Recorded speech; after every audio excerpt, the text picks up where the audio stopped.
And now, it's time for another Dice Tower review with Tom Vasel. Hey folks, today we're taking a look at the next set for Mage Wars Academy. This is the fifth mage for it, the Forcemaster. Now, the Forcemaster was already out for Mage Wars Arena. This is a different one. The Forcemaster is the type of person who has very few summoned creatures. They're more about using their mind and mentally controlling. Let's take a closer look.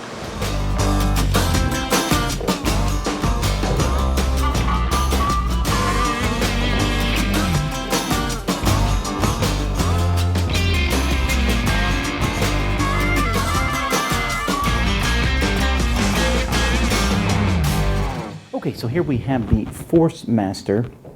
Now, she has a new type of magic called Dejertet.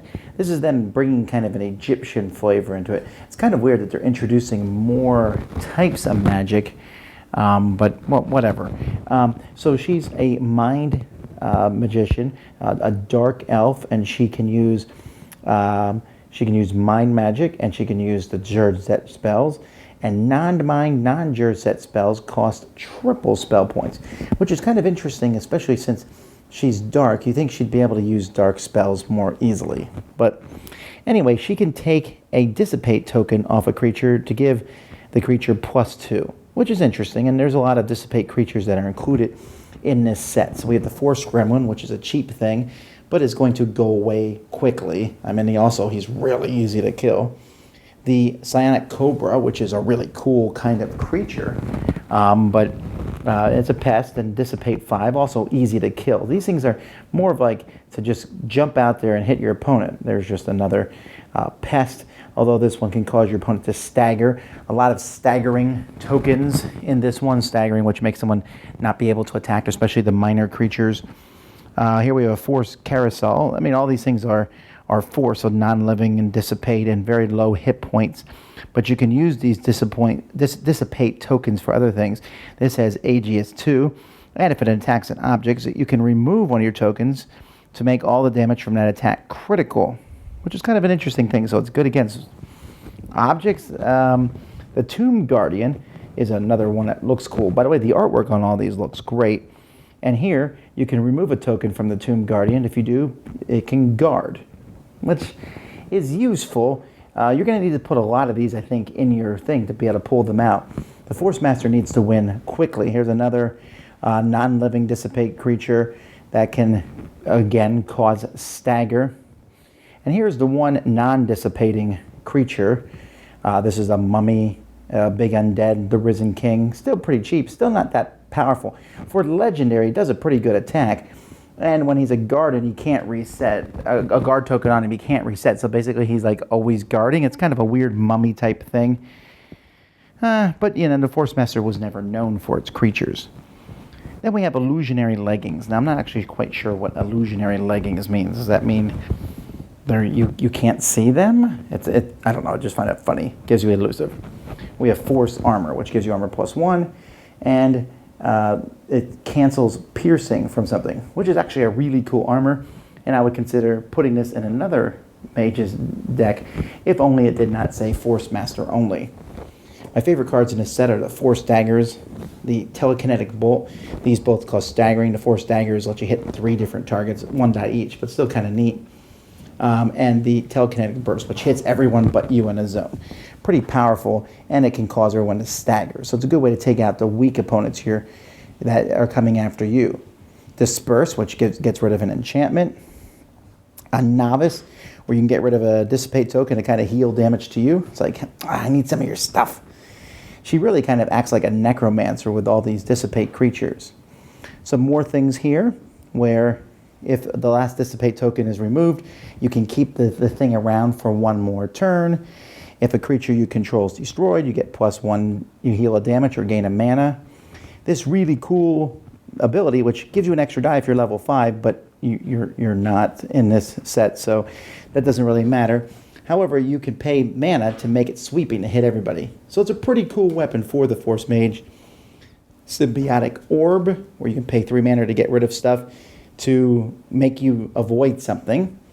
Desperate Focus gives you armor +1 and melee +1 if you control fewer creatures, which if you have a force thing, you're going to make your opponent drop their weapon. Give yourself a really cool force shield. Galvanize. You can only do this if they have a condition marker, which if you cause them to stagger, which a lot of the tokens in this set are going to make you do, will happen. And you can remove that and they get melee +1. Okay, so why would you give it to your opponent? You wouldn't. Well, maybe you would, I guess, but likely you're going to give it to your own. So if you have a condition, you can get rid of that condition marker and give them melee +1. So if you're like being burned, I'm not really sure, but it's kind of an interesting thing. And it's a holy spell, which doesn't really work necessarily in this set. But does it work? I'm not really sure. Here's some dissipates on these tokens here. Lesser invincibility. Mass cowardice is fun, makes everybody afraid. Mind seize, where you can take someone and make them hit somebody else. Redistributed power, where you can get rid of dissipate tokens from creatures you control to give someone melee +2.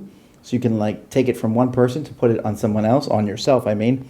Again, I really feel like she's this Forcemaster, like, I summon you creatures, now give me your power. Repulsion field, which again causes a stagger, and a telekinetic bomb, which sounds super cool because it is. You put it on someone and you flip it over and boom, it does an attack against them, which again might cause them to stagger. So these are the cards that come in the Forcemaster expansion. Now you guys know I really like Mage Wars Academy. You can see my review of it. I really enjoy it, but this one just doesn't do anything for me. The Forcemaster in Arena was also my least favorite. I know a lot of people like it, but the Forcemaster is more about the sneakiness and getting things to happen. And for me, Mage Wars has always been about getting out creatures and doing cool things and doing explosives and stuff. And the Forcemaster is tricky. In fact, this to me is almost a step backwards because Mage Wars Academy is a whole lot easier to figure out than Mage Wars Arena. Mage Wars Arena is a great game, but Mage Wars Academy is a much simplified version. This is not simple at all. The complexity on this one is much, much more than the other 4 that have come out so far, the other 4 mages. And so, for me, that's not nearly as interesting. I'm not nearly as intrigued by that. And I find some of the stuff complex. It's about staggering and then hitting here. And I just want to come in with an army and have a fight. Now, you might say, Tom, that's your personal preference. You're right. I'm not saying this is bad, although I will say that most of the cards in here don't work with all the rest of the cards either. So a lot of the, you're not going to be saying, ooh, what can I use? No, this is the Forcemaster. There still isn't enough stuff out for Academy. Releasing these little expansions, this is like a deck that you have to put together and a spell book that you could place together for her, but I'm not going to be able to use it much to mix the cards in for anything else. And so for me, personally, it's a disappointment. Not a big fan of this, not a big fan of her. The Egyptian theme is kind of cool, but this seems like they're trying to take Mage Wars Academy and make it a more complex game when it seemed like it was doing well on the surface. Just these cards about removing this is a really hard set for like a beginner to play because these dissipate tokens, your stuff's already disappearing. And do I want it to disappear? Even though the concepts in here are not completely new, there's no tokens even included with this for the game, they're going to be new to people who play Mage Wars Academy. So, not for me. But if you like the Forcemaster and you like the idea of being sneaky and tricky and controlling your opponents and somehow pulling out a victory despite not having many troops, then you might like her a lot more than I do. Dice Tower Judgment, not for me, but some people are going to like her. Thanks so much for watching the Dice Tower videos. Find more great videos and reviews as well as our top-rated audio podcast at Dicetower.com. You can also find other great shows at Dicetowernetwork.com. I'm Eric Summerer, and you've been watching The Dice Tower. The Dice Tower is sponsored by Cool Stuff Inc., where you can find great games for great prices. Cool stuff in stock. Check them out at CoolStuffInc.com. Shut the door!